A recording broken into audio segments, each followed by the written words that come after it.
Hello दोस्तों, मैं हूं अमरदीप सिंह। आप सभी का स्वागत करता हूं अपने यूट्यूब चैनल सीजीपीएससी नॉलेज में।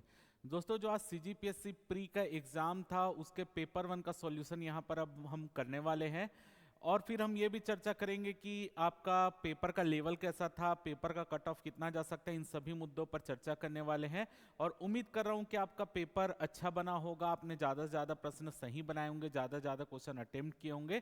तो यहाँ पर जो मैं सॉल्यूशन कराने वाला हूँ ये सेट डी का सॉल्यूशन है।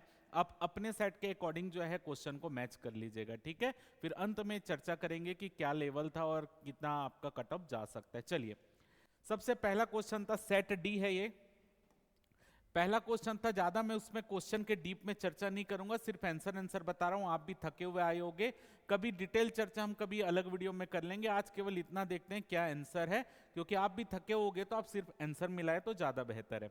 चलिए, सबसे पहला क्वेश्चन था, धावन सोडा का रासायनिक नाम क्या होता है। तो धावन सोडा का जो रासायनिक नाम होता है वो सोडियम कार्बोनेट होता है। तो क्वेश्चन नंबर 1 का आंसर होगा option A, sodium carbonate. Second question देख लेते हैं। सेकंड क्वेश्चन है, निम्नलिखित में से किसने कहा है भारत भारतीयों के लिए है। तो भारत भारतीयों के लिए यह कथन स्वामी दयानंद सरस्वती का है। तो ऑप्शन सी इसका करेक्ट आंसर होगा, दयानंद सरस्वती। तीसरा क्वेश्चन है यहां पर, निम्नलिखित कथनों पर विचार करके आपको सही उत्तर देना है। पहला है, प्लास्टिक कचरे से प्राप्त ईंधन की ऑक्टेन रेटिंग कम होती है। ऑक्टेन संख्या जितनी कम होगी विस्फोट के बिना संपीड़न झेलने की ईंधन की क्षमता उतनी अधिक होगी।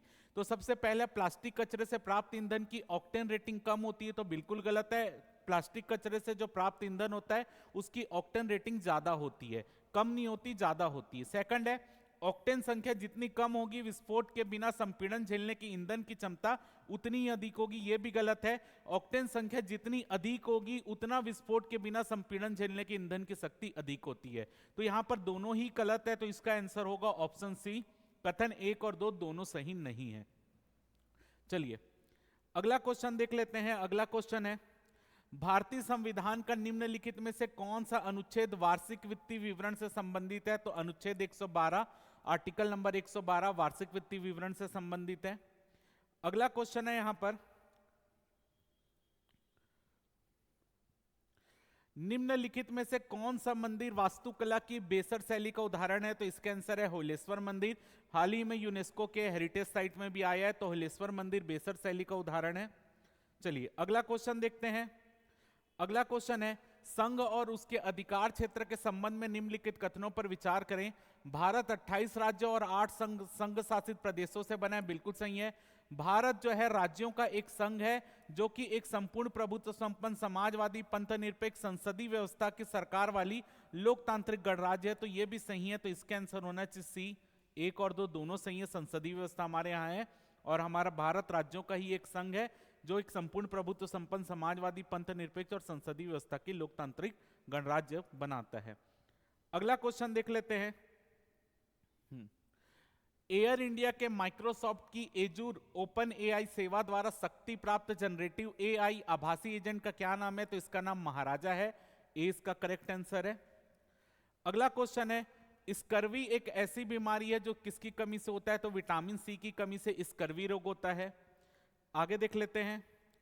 अगला है क्वेश्चन नंबर 9 है, निम्नलिखित में से कौन सा आधुनिक भारतीय इतिहास में घटनाओं के सही कालानुक्रमिक क्रम को इंगित करता है। मार्ले मिंटो एक्ट 1909 में आया था। गांधी इरविन समझौता 1929-1930 के आसपास हुआ था।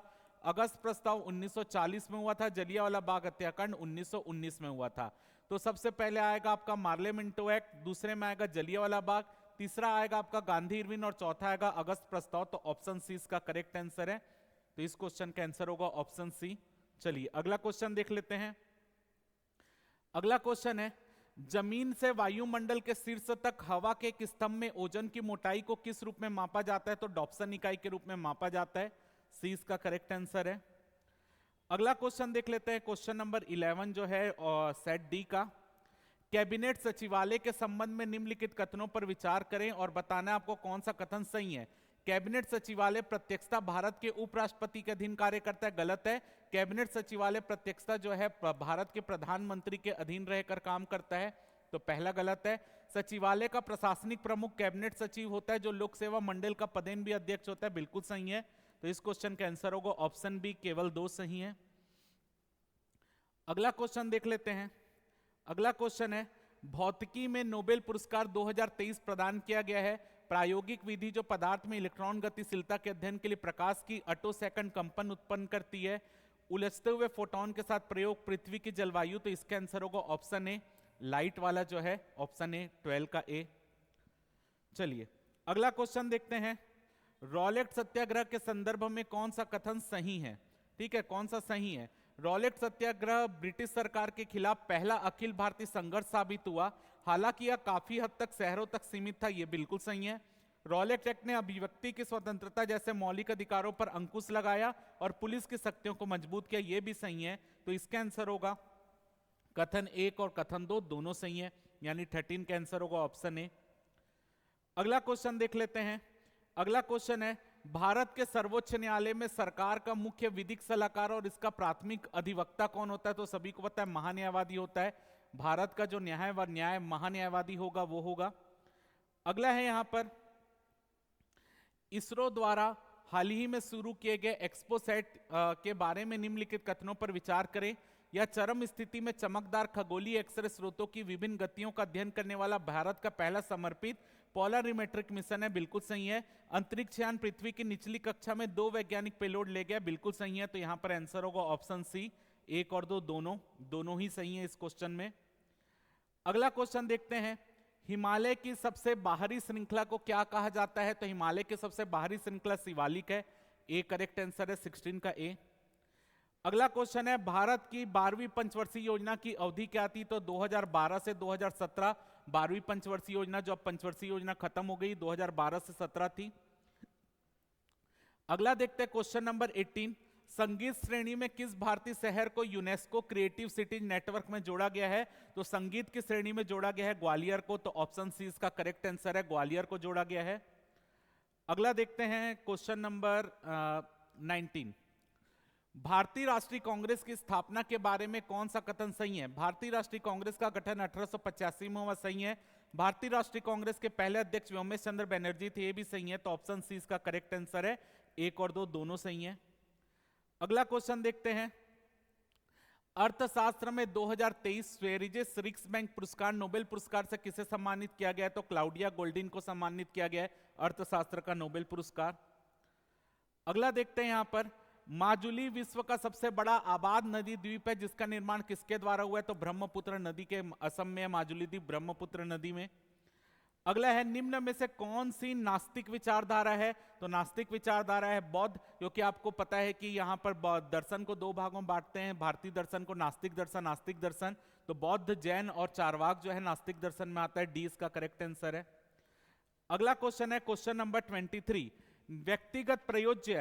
व्यक्तिगत प्रयोज्य आय के संबंध में कौन सा कथन सही है आपको यहां पर बताना है।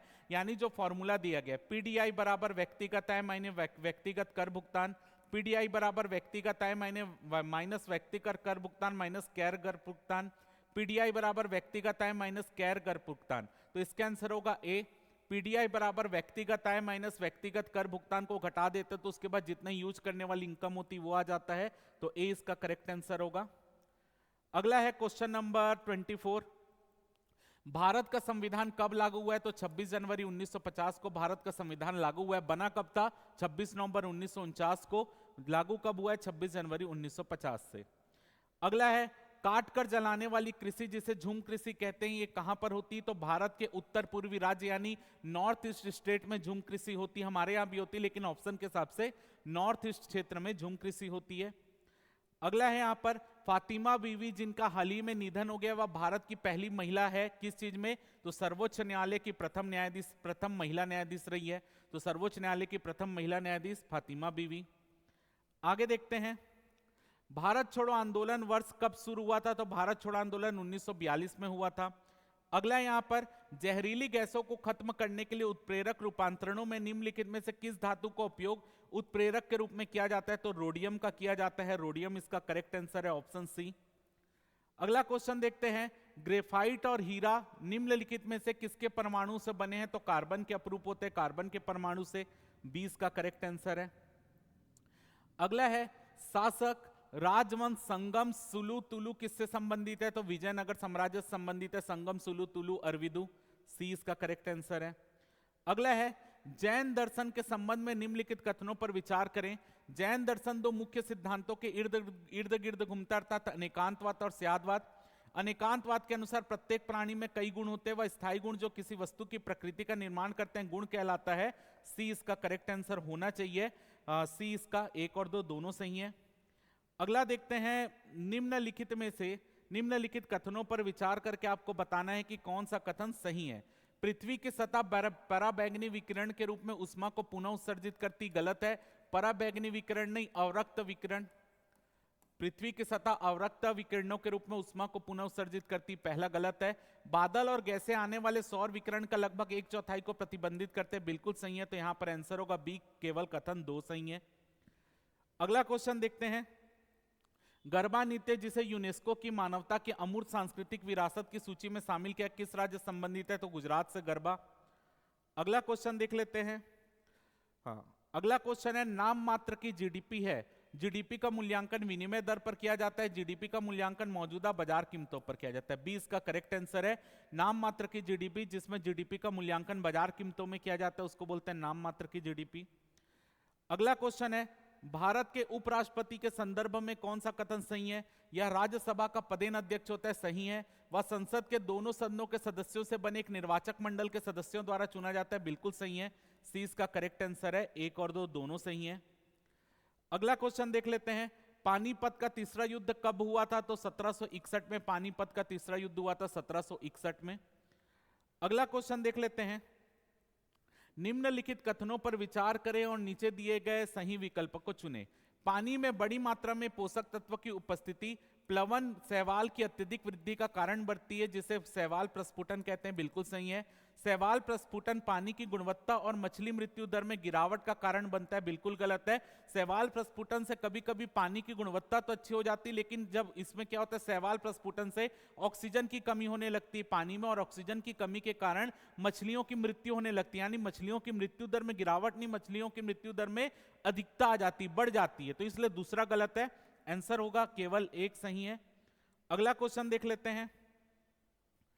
अगला क्वेश्चन है प्रायद्वीपीय पठार के बारे में कौन सा कथन सही है, आपको बताना है। नदी के मैदानों से 150 मीटर की ऊंचाई से 600 से 900 मीटर की ऊंचाई तक उठने वाले अनियमित त्रिभुज प्रायद्वीपीय पठार के रूप में जाना जाता है, सही है। उत्तर पश्चिम में दिल्ली पर्वतमाला, पूर्व में राजमहल की पहाड़ी, पश्चिम में गिर पर्वतमाला, दक्षिण में कार्डमम पहाड़ी की प्रायद्वीपीय पठार की बाहरी सीमा बनती, ये भी सही है। सी इसका करेक्ट आंसर होगा। 1 और 2 दोनों सही है, यहां पर दोनों ही कथन सही है। अगला देखते हैं। यहां पर केंद्रीय औद्योगिकी सुरक्षा बल के महानिदेशक के रूप में नियुक्त होने वाली पहली महिला अधिकारी कौन है? नीना सिंह है। ये नैना सिंह लिखा है, लेकिन नीना सिंह है, इंग्लिश में सही लिखा है नीना सिंह। अगला देखते हैं। बौद्ध दर्शन के विशेषताओं के संबंध में कौन सा कथन सही है? बौद्ध धर्म का, बौद्ध दर्शन का बीज गौतम बुद्ध की शिक्षाओं में ही मिलता है। अब देखो यहां पर गौतम बुद्ध की शिक्षाओं में ही मिलता है लिखा है, तो ये गलत भी हो सकता है, लेकिन गौतम बुद्ध की शिक्षा से ही बौद्ध दर्शन आया था, तो इसलिए मैं इसको सही मान रहा हूं। लेकिन इसको सिर्फ उन्हीं की शिक्षा मिलता है, उसके बाद के बौद्ध भिक्षु आए उनकी भी शिक्षाओं में मिलता है, लेकिन शुरुआत उनसे हुई है, इसलिए मैं सही मान रहा हूं। बुद्ध ने हमेशा दार्शनिक समस्याओं में उलझने के बजाय मानवीय कष्टों से मुक्ति के लिए नैतिक जीवन पर जोर दिया, यह भी सही है। तो इसके आंसर होगा सी, 1 और 2 दोनों। अगला है लक्षद्वीप समूह के बारे में निम्नलिखित कथनों पर विचार करें।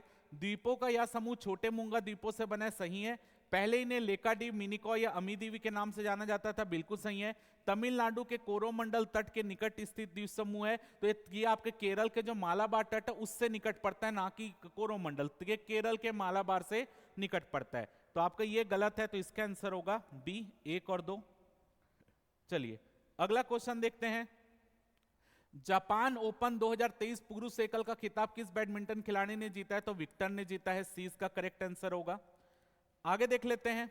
भारतीय रेगिस्तान के संदर्भ में कौन सा कथन सही है? भारतीय रेगिस्तान अरावली पर्वत के पश्चिमी किनारे पर है, सही है। इस क्षेत्र में प्रतिवर्ष 150 मिलीमीटर से बहुत कम वर्षा होती है, ये भी सही है। लूनी इस क्षेत्र की एकमात्र बड़ी नदी, ये भी सही है। डी इसका आंसर होगा उक्त सभी। अगला देखते हैं। निम्नलिखित में से किस हार्मोन का प्रयोग गलत तरीके से जानवरों में दुग्ध उत्पादन बढ़ाने और सब्जियों जैसे कद्दू तरबूज आदि का आकार बढ़ाने के लिए किया जाता है? ऑक्सिटोसिन इसका नाम है। आपका बी एक्शन इसका आंसर होगा ऑक्सिटोसिन। अगला देखते हैं, मध्य भारत की मीनारों के बारे में निम्नलिखित कथनों पर विचार करें। 13वीं शताब्दी में निर्मित कुतुब मीनार 180 फीट ऊंची पतली मीनार है जो 5 मंजिलों में विभाजित है। देखो जो कुतुब मीनार है वो उसकी हाइट 180 फीट नहीं है, वर्तमान में इसकी हाइट लगभग 239 फीट के आसपास है। ठीक है, 5 मंजिला जरूर है यहाँ पर कुतुब मीनार, लेकिन इसकी हाइट 180 फीट नहीं 239 फीट के आसपास है। तो इस हिसाब से ये वाला पॉइंट गलत होना चाहिए। 15वीं शताब्दी में निर्मित चांद मीनार 210 फीट ऊंची एक पतली मीनार है जो 4 मंजिलों में विभाजित है। तो आपका चांद मीनार जो है ये लगभग 207 फीट के आसपास आता है, लेकिन ऑप्शन में 210 फीट दिए, लेकिन वो आसपास है, इसलिए इसको सही मान सकता है। पीएससी के ऊपर डिपेंड करेगा वो क्या आंसर ले रहा है। मेरे हिसाब से आंसर यहाँ पर केवल 2 होगा, बी सही है, क्योंकि कुतुब मीनार तो चांद मीनार से जो है ऊंचा ही है। तो इसकी हाइट अगर यहाँ पर ऑप्शन में कम दी है तो पहला तो गलत मान के ही चलना पड़ेगा। अब बाकी पीएससी के आंसर लेता है, ये पीएससी के ऊपर डिपेंड करेगा। चलिए अगला देखते हैं, क्वेश्चन नंबर 46। राष्ट्रीय आय के संबंध में आपको यहां पर यह बताना है कि इसका कौन सा फॉर्मूला राष्ट्रीय आय से संबंधित है। तो यहां पर लिखा है एन आई बराबर मूल मूल्य पर ए एन पी अप्रत्यक्ष कर माइनस सब्सिडी, ए एन बराबर बाजार मूल्य पर एन एन पी प्रत्यक्ष कर माइनस सब्सिडी, ये आपका करेक्ट आंसर है। एन आई बराबर होता है बाजार मूल्य पर N N P net national product minus अप्रत्यक्ष कर प्लस सब्सिडी होता है, तो माइनस आप ब्रैकेट खोलेंगे तो ये प्लस ही हो जाएगा, तो बी इसका करेक्ट आंसर होगा। अगला क्वेश्चन देख लेते हैं, देवप्रयाग अलकनंदा और किस नदी का संगम है? तो देवप्रयाग में अलकनंदा और भागीरथी नदी मिलती है। आगे देख लेते हैं क्वेश्चन नंबर 48। इसरो के चंद्रयान 3 के बारे में निम्न में से कौन सा कथन सत्य है? चंद्रयान 3 एक छोर से दूसरे छोर पर सुरक्षित रूप से उतरने और चंद्रमा के तल पर घूमने के लिए क्षमता का प्रदर्शन करने के लिए चंद्रयान 2 का अनुवर्ती था, बिल्कुल सही है। इसे प्रक्षेपास्त्र LVM-3 द्वारा प्रक्षेपित किया गया था, यह भी सही है, तो सी इसका आंसर होगा।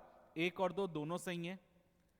आगे क्वेश्चन देखते हैं, मध्ययुगीन भारत के संदर्भ में सराइस, इसको इंग्लिश में लिख कर दिया लेकिन इसको हिंदी में सराय बोलते हैं। तो सराय का मतलब भी आपको पता है, सराय का मतलब जहां पर पड़ाव डालते हैं, जहां पर रुकने की व्यवस्था होती है। तो एक स्थान जिसका उद्देश्य भारतीय और विदेशी यात्री, तीर्थयात्रियों, व्यापारियों आदि को अस्थायी आवास प्रदान करना है, सी इसका करेक्ट आंसर है। अगला देखते हैं, क्वेश्चन नंबर 50 है, निम्नलिखित में से कौन सी स्वतंत्र भारत की पहली बहुउद्देशीय नदी घाटी परियोजना है? तो दामोदर घाटी परियोजना भारत की स्वतंत्र भारत की पहली बहुउद्देशीय नदी घाटी परियोजना, 20 का करेक्ट आंसर है। तो ये आपका इंडियन जीएस हो गया। अब छत्तीसगढ़ जीएस देख लेते हैं। छत्तीसगढ़ जीएस से पहला क्वेश्चन इसमें देखते हैं, ये लोकोक्ति वाला क्वेश्चन है ना। लोकोक्ति वाला क्वेश्चन में आप आंसर मिला लीजिएगा, लोकोक्ति में बी ही आंसर आएगा, इसका बी करेक्ट आंसर है जो यहां पर लगा हुआ है। यानी अगर आप यहां पर थोड़ा सा टेढ़ा दिख रहा है तो याद रखिएगा 20 का आंसर होगा। मेरे को ये सीधा नहीं दिख रहा है तो मैं इसका नहीं बता पा रहा हूं ना।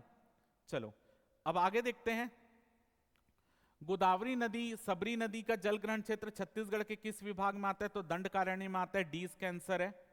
अगला है, निम्नलिखित में से कहां कहां फैमिली कोर्ट परिवार न्यायालय स्थित है? कांकेर में है, बालोद में नहीं है, जांजगीर चांपा में, कबीरधाम में है। तो 1, 3, 4 आपका आंसर होगा, ऑप्शन सी आएगा। परिवार न्यायालय बालोद में नहीं है, 1, 3, 4 इसका करेक्ट आंसर आएगा।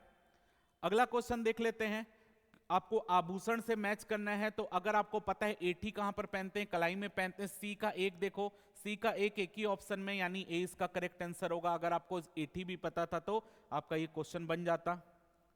अगला देखते हैं, सन 1937 के चुनाव के पश्चात मध्य प्रांत में विधानसभा के प्रथम मंत्रिमंडल में पंडित रविशंकर शुक्ल किस पद में थे?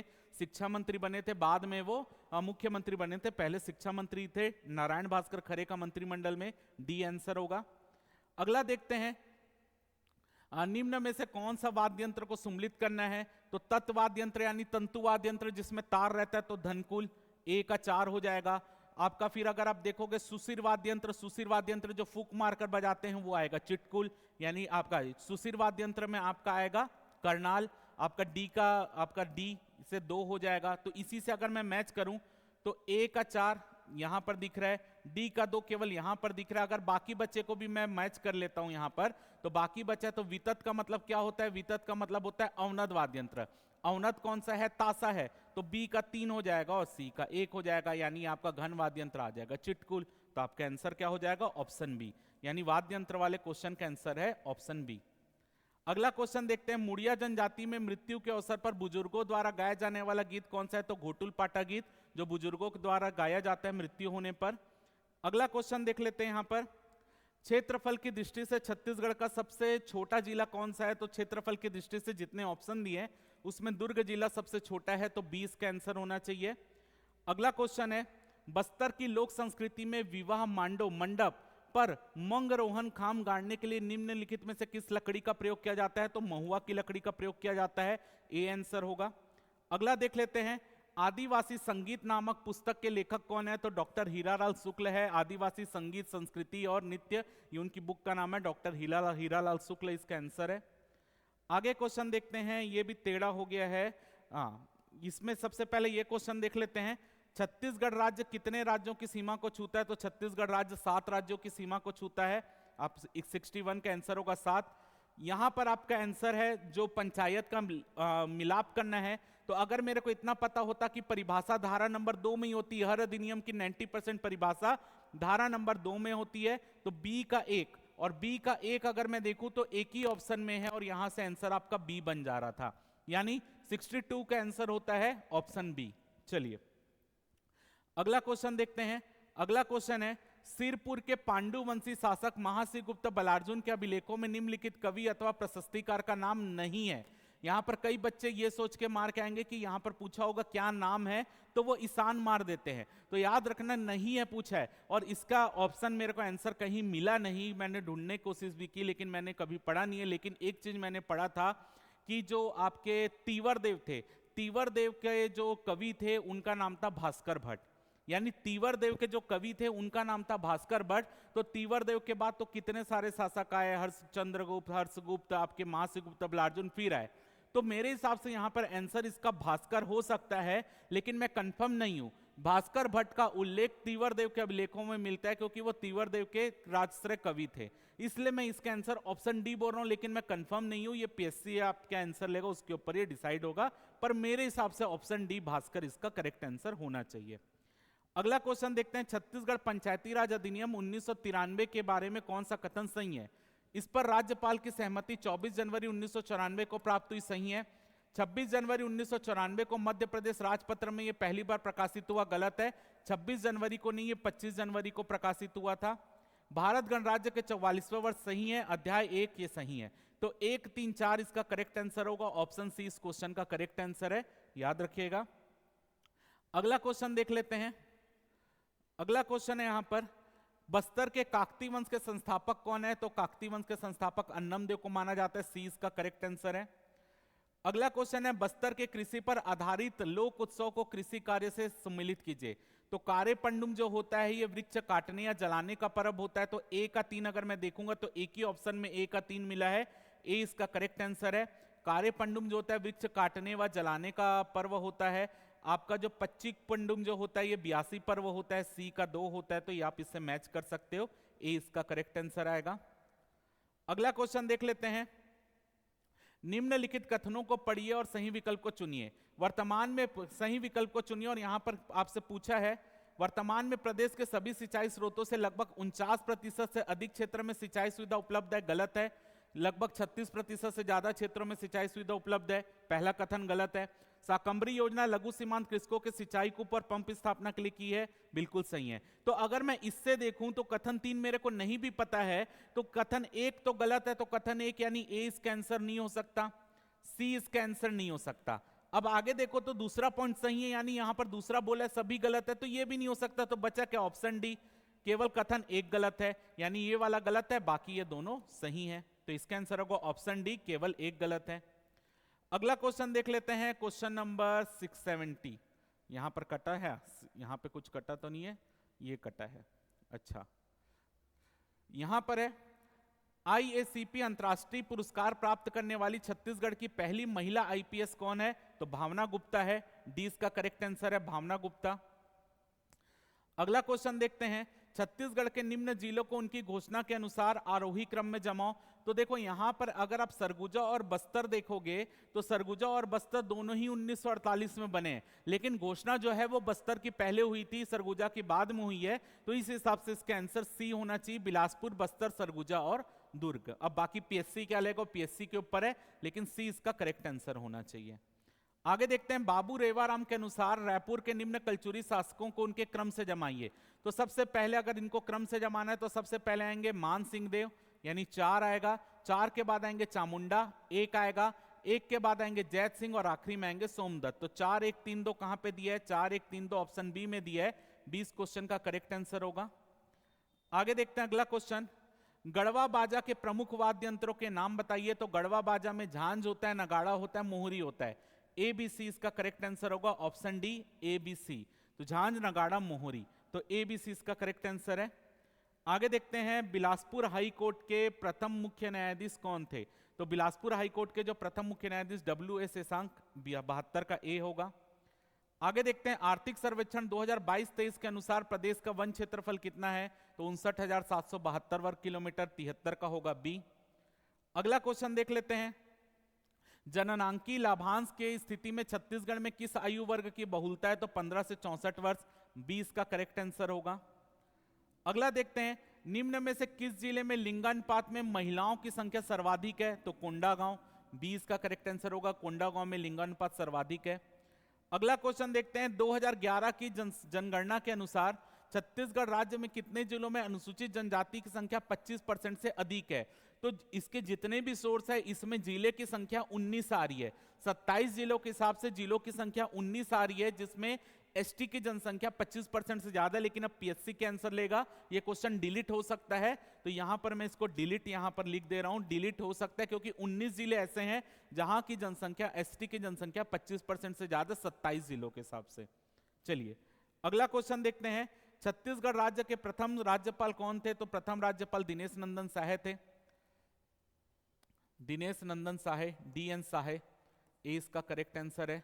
आगे देखते हैं, कप्पल पंडुम किस जनजाति की स्त्रियां मनाती। तो कप्पल पंडुम डोरला या दोरला जनजाति, मेंढक विवाह से संबंधित है कप्पल पंडुम, दोरला या दोरला जनजाति।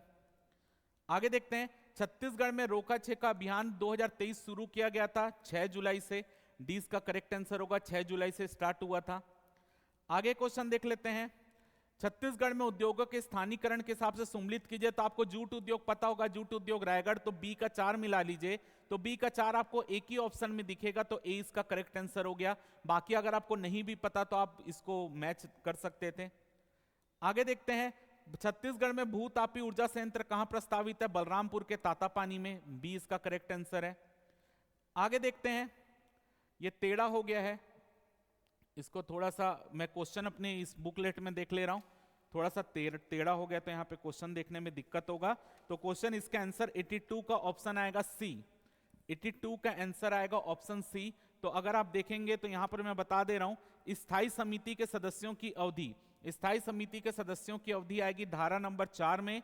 फिर इसके बाद अगर आप इसी से मैच कर लेते ए का 3, तो ए का 3 आपको एक ही ऑप्शन में दिख रहा है यहाँ पर, तो सी इसका करेक्ट आंसर आ जाता, सी इसका करेक्ट आंसर है। आगे देखते हैं, अगला क्वेश्चन है, ये भी थोड़ा सा टेढ़ा हो गया है, इसको भी मैं आपको बता दे रहा हूं। क्वेश्चन नंबर 83 आपको पूछा है, कलचुरी कालीन रतनपुर से शासित होने वाले गणों के निम्नलिखित समूहों में गढ़ों का सही समूह है। यानी जो शिवनाथ नदी को आधार बनाकर रायपुर के गढ़ और रतनपुर के गढ़ को अलग किया गया था, उसमें कौन से रतनपुर गढ़ के अंतर्गत आता है। तो ए इसका करेक्ट आंसर है। आपका जो रतनपुर गढ़ के अंतर्गत आएगा खरौद, खरौद, लाफा, चूरी, पंडरा बट्टा। आपका करेक्ट आंसर है ऑप्शन ए, खरौद, लाफा, छुरी और पंडरा पट्टा। एक क्वेश्चन और नीचे पूछा गया है, कुछ अनुसूचित जनजातियों को पीवीटीजी के रूप में वर्गीकृत करने का आधार क्या है। यानी विशेष पिछड़ी जनजाति घोषित करने का आधार क्या होता है। तो आपका जाति बोला है, जाति नहीं होता, घटती जनसंख्या होता है, साक्षरता का निम्न स्तर होता है। तो 2 और 3 इसका करेक्ट आंसर आएगा, और 2 और 3 आपको ऑप्शन डी में मिला है, ऑप्शन डी में 2 और 3 मिला है, यानी इस क्वेश्चन का आंसर होगा 84 का आंसर होगा ऑप्शन डी। अगला क्वेश्चन देख लेते हैं। अगला क्वेश्चन है, रोहिणी नैयर पुरस्कार 2023 से किसको सम्मानित किया गया है। तो रोहिणी नैयर पुरस्कार दीनानाथ राजपूत को सम्मानित किया गया, ऑप्शन बी इसका करेक्ट आंसर है। अगला देखते हैं, छत्तीसगढ़ नगर पालिका अधिनियम, छत्तीसगढ़ नगर पालिका अधिनियम 1961 की धारा 3 में क्या परिभाषित है? निर्धारण सूची भी परिभाषित है, तुलन पत्र, कलेक्टर, कोलोनाइजेशन सब परिभाषित है। तो इसका आंसर होगा ऑप्शन ए 1 2 3 4। अगला क्वेश्चन देख लेते हैं, छत्तीसगढ़ से कौन सी अक्षांशीय रेखा गुजरती है? तो 23.5 डिग्री उत्तरी अक्षांश रेखा यहां से गुजरती है, तो ऑप्शन बी इसका करेक्ट आंसर होगा। आगे देखते हैं, छत्तीसगढ़ में बहुमूल्य खनिजों के प्राप्ति स्थल को सम्मिलित कीजिए। तो अगर मैं यहाँ पर केवल मेरे को हीरा पता है गरियाबंद के आपके आसपास के क्षेत्र में, तो यहाँ पर अगर मैं देखूं तो एलेक्जेंड्राइट आपका देवभोग के मैनपुर क्षेत्र, यही आपका आंसर क्या होगा? ए का 2, कोरंडम आपका लगभग बीजापुर के पास, बी का 1, और स्वर्ण धातु आपका बलौदा बाजार, सी का 4 और डी का 3, यानी ए इसका करेक्ट आंसर होगा ए। चलिए अगला क्वेश्चन देख लेते हैं, छत्तीसगढ़ पंचायती राज अधिनियम 1993 के अनुसार ग्राम पंचायत के कृत्य के बारे में क्या सही है? यह धारा 49 में वर्णित है, सही है। धारा 49 में 30 उपधाराएं हैं, सही है। मांस के विक्रय तथा परीक्षण का विनियमन, ये भी सही है। और आपका सार्वजनिक वितरण प्रणाली के अंतर्गत उचित मूल्य की दुकानों देखरेख निगरानी, ये भी सही है। तो इसका आंसर होगा ए 1 2 3 4, सभी सही है यहां पर। अगला देखते हैं क्वेश्चन नंबर 90, रतनपुर के मराठा शासक अपने प्रशासनिक दस्तावेज में निम्नलिखित किस भाषा का प्रयोग करते थे? मराठी, मोड़ी, उर्दू या उपरोक्त सभी? तो इसका आंसर आएगा उपरोक्त सभी। आपको पता है जब सैंडिस ब्रिटिश अधीक्षक बनता है तो वो स्थानीय भाषाओं को बदलकर अंग्रेजी को राजकाज की भाषा बना देता है। उसके पहले सभी स्थानीय भाषाएं चल रही थी, मराठी, मोड़ी, उर्दू ये सब चल रही थी। तो डी इसका करेक्ट आंसर आएगा उपरोक्त सभी। अगला देखते हैं, निम्नलिखित में से कौन सा कथन सही है? घोटुल की उत्पत्ति के जनक लिंगोपेन है, बिल्कुल सही है। लिंगोपेन बस्तर भूमि का खेतियर देव भी है, गलत है। तो यहां पर आंसर होगा ए सही है, लेकिन आर गलत है। लिंगोपेन देव को संगीत का देवता, नृत्य का देवता माना जाता है। तो यहां पर आंसर होगा ऑप्शन सी, एक सही है किंतु आर गलत है। अगला देखते हैं, प्रतिवर्ष छत्तीसगढ़ी राजभाषा दिवस 28 नवंबर, डी आंसर होगा। आगे देखते हैं, छत्तीसगढ़ के प्रथम उप मुख्यमंत्री कौन थे? तो टीएस सिंहदेव थे, जो पिछली सरकार में बने थे। अभी आपके अरुण साव, विजय शर्मा अभी है, टीएस सिंहदेव आंसर है। अगला देखते हैं, निम्न में से कौन सा कथन सही नहीं है? गलत कथन की आपको पहचान करना है। छत्तीसगढ़ में जवा, फूले, मोतीचूर, धान की सुगंधित किस्में हैं, सही है। रेनफेड एरिया डेवलपमेंट का उद्देश्य वर्षाधारित क्षेत्रों में एकीकृत फसल पद्धति के माध्यम से कृषि को उत्पादक, वर्धक एवं टिकाऊ बनाने, सही है। काली कमोद और लोकटी मांझी दलहन तिलहन फसल है। तो काली कमोद जो है ये चावल की फसल है, काली कमोद भी चावल की फसल है, ये गलत है। तो आंसर होगा इसका एक, आपका पूछा कौन सा सही नहीं है, तो केवल 3 सही नहीं है, ए इसका करेक्ट आंसर होगा केवल 3। अगला देखते हैं, छत्तीसगढ़ में रघुजी तृतीय के शासनकाल में कौन सी घटना नहीं हुई थी?